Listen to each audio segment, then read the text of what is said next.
Cabral Libi, en parlant de Dieu, peut-il damer le pion au professeur Maurice Kamto?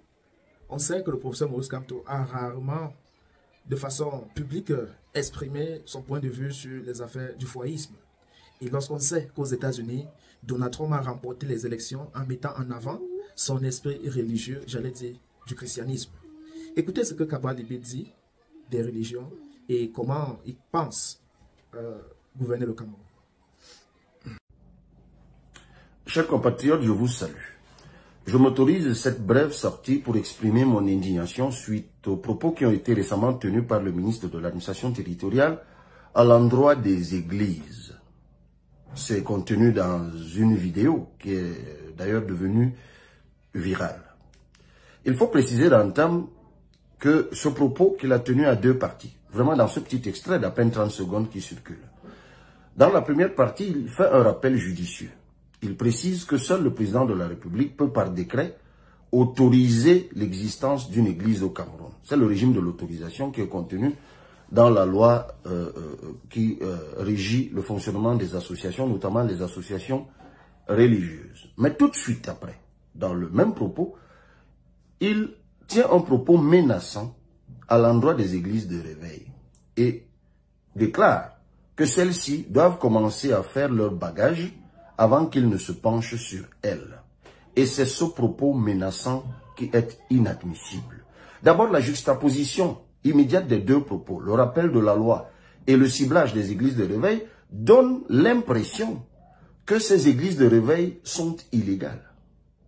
Ce qui n'est absolument pas vrai. La quasi-totalité des églises de réveil, dites de réveil au Cameroun, sont dans la légalité. Mais pour le comprendre, pour ceux qui ne connaissent pas le fonctionnement des églises de réveil, intéressez-vous aux églises beaucoup plus anciennes, comme l'église catholique, l'église presbytérienne, par exemple. Ces églises existent partout dans les villages au Cameroun. Mais est-ce que vous vous imaginez que l'église de votre village a reçu un décret pour exercer ou exister dans votre village? Non. Il y a un seul décret qui a été donné à l'église catholique et c'est ce décret qui couvre légalement toutes les chapelles qui sont construites sur toute l'étendue du territoire. Et je veux même vous étonner en vous disant que les églises dites de réveil sont même les églises qui ont le plus de décrets au Cameroun. Moi, je pourrais vous en citer beaucoup. L'église pentecôtiste chrétienne du Cameroun, le Living World Fellowship, le Full Gospel Mission, l'église baptiste, ainsi de suite, ainsi de suite. Et observez bien, toutes les églises de réveil, si vous en avez une à proximité de votre domicile ou que vous vous trouviez, regardez bien. Chacune de ces églises, sur sa plaque, mentionne bien le décret qui la couvre. Et ne vous laissez pas non plus embarrasser par le nom de baptême de l'édifice. Mais ça encore, vous le trouverez, c'est une pratique qui est courante dans le fonctionnement des églises. Lorsqu'on construit un édifice, on lui donne un nom de baptême. Mais ce nom de baptême ne veut pas dire que c'est le nom de l'église. Non, c'est le nom du baptême de l'édifice qui abrite l'église à cet endroit. Mais l'église elle-même a un nom générique que portent tous ceux qui s'inscrivent sous sa couverture, sous la couverture de décrets qui l'autorisent ou qui les autorisent. C'est une précision importante qu'il fallait faire. Et moi, je peux affirmer ici que la quasi-totalité, j'insiste, je répète, la quasi-totalité des églises de réveil au Cameroun sont dans la légalité. La deuxième chose que je voudrais rappeler, c'est que le ton qui a été employé, la menace, l'annonce de leur écrasement, de leur fermeture, tombe très mal à propos. Est-ce que le gouvernement camerounais s'imagine même le rôle social que jouent les églises en général, que jouent les religions en général, et en particulier les églises de réveil? Dans un pays où les gens sont désespérés, dans un pays où les médecins, après leur sortie d'école, font 7 ans de chômage, dans un pays où il n'y a plus d'espoir à l'horizon, dans un pays où les gens sont quotidiennement dans la détresse, il n'y a rien d'étonnant que ces gens se retournent vers Dieu. Et ces hommes de Dieu, vraiment quelles que soient les obédiences religieuses, qui accueillent ces hommes, ces femmes, qui parfois pour eux jouent le rôle de psychologues. Ces gens, il faut plutôt les remercier. Ces gens, il faut plutôt les gratifier. Plutôt que de les menacer. Plutôt que d'annoncer qu'on va les écraser, qu'on va les fermer. Non.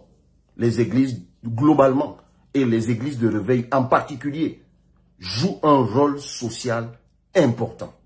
Et tous ces hommes, toutes ces femmes qui se retournent vers Dieu, s'il n'y avait pas ce recours vers Dieu, que serait-il en fait? Peut-être des bandits, peut-être des agresseurs, peut-être des terroristes. Non. Ce n'est pas parce que les églises de réveil ne sont pas autant structurées, n'ont pas de socle de structuration globale, solide, comme certaines autres églises, qu'il faut penser que ces églises sont vulnérables et qu'on peut se lever un matin et les menacer comme on veut. Il y a des Camerounais comme moi. Moi, je suis représentant du peuple, donc représentant aussi des hommes et femmes qui vont à l'église, qui vont à la mosquée, qui cherchent Dieu. Et moi, je dis que des hommes comme moi, si vous vous levez pour fermer les églises, vous les trouverez dressés devant vous. Et en ce moment, j'agirai comme l'État doit agir. Parce que l'État, plutôt que de proférer des menaces, l'État doit protéger. L'État doit encadrer. L'État doit accompagner. Et c'est pour cela que moi, je dis ceci. Il y a deux choses qu'il faut faire, notamment pour les églises de réveil. Il faut les encadrer. L'État déjà, si moi un jour j'étais à la gestion des affaires, je ferais en sorte que dans ce pays, qu'il y ait une forme de certification officielle, une carte pastorale officielle, que l'État délivrerait à tous les hommes de Dieu de toutes les obédiences religieuses, afin que l'État tienne le fichier des hommes et des femmes de Dieu. Il faudrait aussi que l'État veille à la formation de ceux qui encadrent les croyants, parce que les églises sont des organisations. Et il y a un management des organisations. Ça s'apprend. La gestion des organisations, ça s'apprend. En lien notamment avec les lois et les mœurs de la République. Ça, c'est le rôle que l'État doit jouer. L'État doit encadrer, accompagner ces églises afin qu'elles se structurent, afin qu'il y ait une meilleure lisibilité de qui fait quoi, de qui est installé où, afin qu'il y ait un meilleur encadrement de la façon dont les uns et les autres vivent leur foi.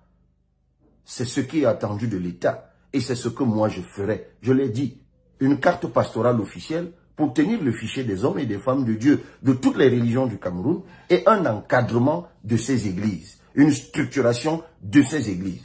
Moi je vais vous dire, dans cet ouvrage, ce que j'ai vu, qui est l'ouvrage qui contient notre projet de société, voici ce que nous écrivons à la page 51. En effet, si le président de la République et les parlementaires communient avec Dieu, les lois seront naturellement justes parce que conformes aux principes de Dieu. Le service public dans son ensemble, notamment celui de la justice rendu par les magistrats, sera innervé par la loi divine. Voilà l'une des raisons pour lesquelles l'une des chambres du Parlement doit être réservée aux gardiens authentiques de nos traditions et aux serviteurs de Dieu dignes de ce nom, choisis au sein des monothéismes établis, afin que les principes divins priment à chaque fois. Et par-dessus tout, la foi en Dieu ne saurait être perçue que comme un appel individuel. Pour nous, la recherche de la prospérité par l'État est indissociable de la justice et des valeurs divines. Il n'y a donc pas le moindre doute à ce propos. Sans la moindre fioriture, non seulement nous exprimons notre attachement à Dieu, mais encore, nous le plaçons au centre du fonctionnement de l'État. C'est ce que nous écrivons. Et c'est sous le titre « Dieu à la base du fonctionnement de l'État » dans le chapitre 3, la préservation de notre africanité. Voilà ce que nous pensons, c'est ce que nous avons écrit et c'est pour cela qu'on ne pouvait pas laisser passer ces menaces, on ne pouvait pas laisser passer ces propos excessifs contre ou à l'endroit des églises de réveil.